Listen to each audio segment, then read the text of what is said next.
Hey, what's up, everyone? I am back at it again, but this time, I guess things have taken a different turn here because the CEO actually knew all along about this whole situation with the PlayStation Link. Not only that, but I guess our voices were heard and some changes are coming along for the PlayStation Link as well. So, not only that, but we're also going to take a look at the developer's post over on the official Helldivers 2 Discord.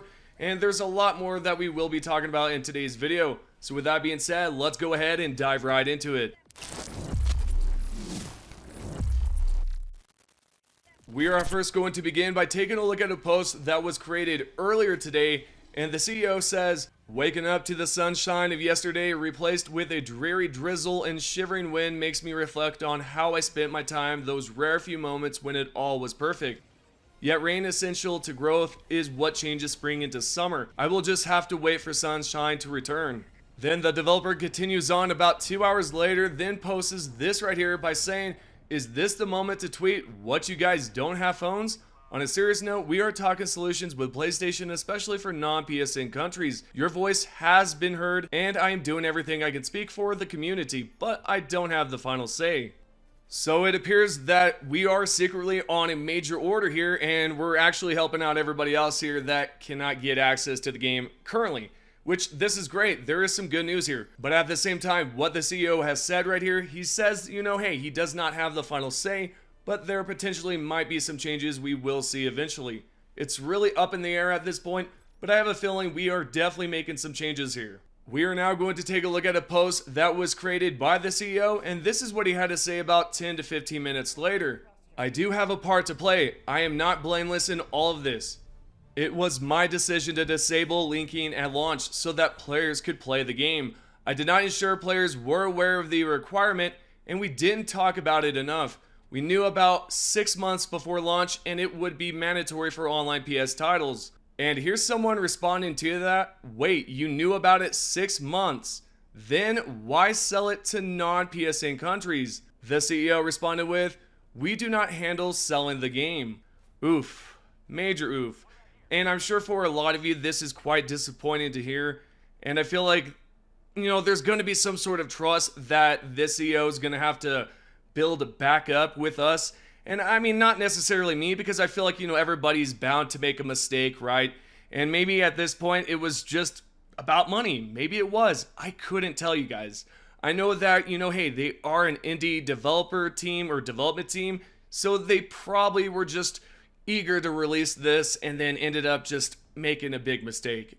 Same thing with Spitz, he made the mistake of just saying a bunch of things before he knew all the information. And so that situation is just, it's iffy, man. It really is. And this sucks because, you guys are all, appreciative of Helldivers 2. I am too. And it just sucks that this is what it's all come down to.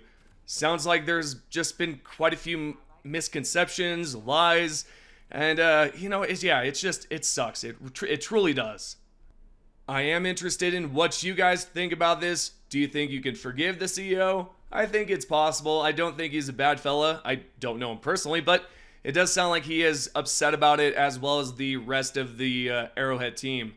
Let me know your thoughts down below in the comment section. Alrighty, moving along here. If you are interested in receiving a refund and you're wondering what's going on, this right here was posted by a member over at the Helldivers 2 official Discord, and he says, "Okay, then could someone deal with my ticket then?" And then he also just continues on talking about, his issues with the refund. And it turns out this is what the support team member had to say in response.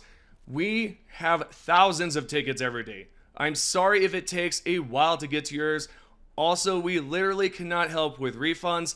Please contact Steam or Sony." The developer, on the other hand, was also asked this same exact question, essentially, and this is what this member had to say. "Any idea how I can get my refund back?" The developer says, "Unfortunately, no. If you've tried and got it denied a few times, I think if you wait until Tuesday, there will hopefully be some clear answers, but that's not an official ETA. That's just my personal, oh for F sakes, get a proper statement out already time." Sounds a bit odd the way I said that towards the end, but it's the way he wrote it, honestly. But yeah, overall, I think this is great news because supposedly there might be some information coming along here on Tuesday, which should be tomorrow for them since they do live in Sweden, right?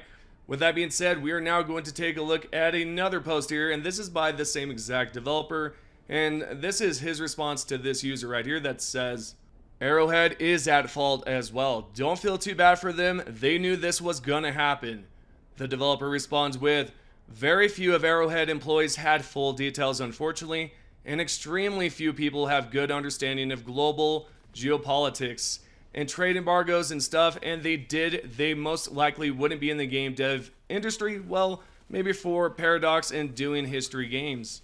Honestly, it's fair to say that it's not the developer's fault. They obviously did not receive the information straight ahead. They weren't like, hey guys, we're gonna do this, we're gonna avoid all these issues, and hey, good luck. Deal with the stuff later. Hey, toss it under the rug and just continue onward, basically.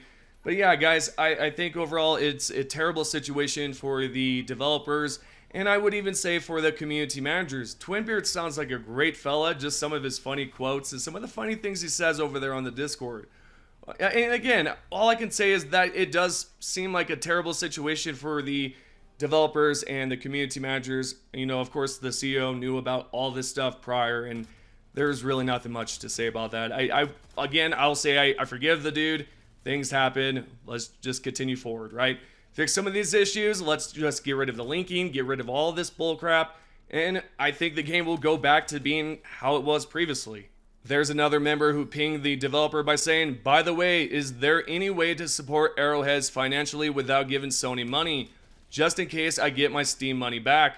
The developer responded with, not really, wait for this thing to blow over. Hopefully it'll end up in a resolution where gamers can game, and politics and alleged quarterly reports can stay off our imaginary world, where we can get to be a tiny grunt in a huge battle. Oh wait, maybe there's some sort of allegory there. Then what we have here is a question about the PSN account. This user says, I just tried making a PSN account. They want my ID or a photo of me. Guess I'm done and dive in too. The developer responds with, yeah, that one was complete news to me that it was required in certain regions, and this is why Arrowhead is all a bit confused.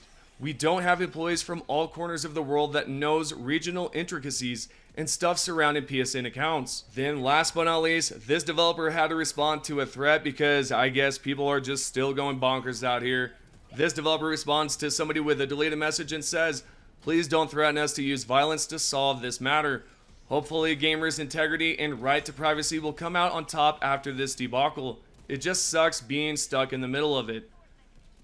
And as you can tell, guys, as you all can tell, this whole situation is completely bonkers. It's nuts, and things are just continuing to, at least at the start here, it does seem like it's progressively getting worse, right? And now it's starting to seem like things are starting to take a turn for the better. We know that the CEO is talking to PlayStation. We know that there's also some sort of talk that there might be some sort of resolution on Tuesday, potentially. But yeah, a lot of this is what's going on right now. I'm interested in what you guys think about all the stuff that we have talked about today. I have kind of made this a short video just to kind of inform you guys what's going on. Again, just let me know what you think. If you guys have any questions, comments, concerns, anything like that, comment down below. If you would like to join the Discord or follow me over on Twitter, you could definitely do so by taking a look at the links down below. Thank you guys so much for the support. It truly means a lot to me. And if you guys have yet to subscribe, please subscribe now and turn the notifications on.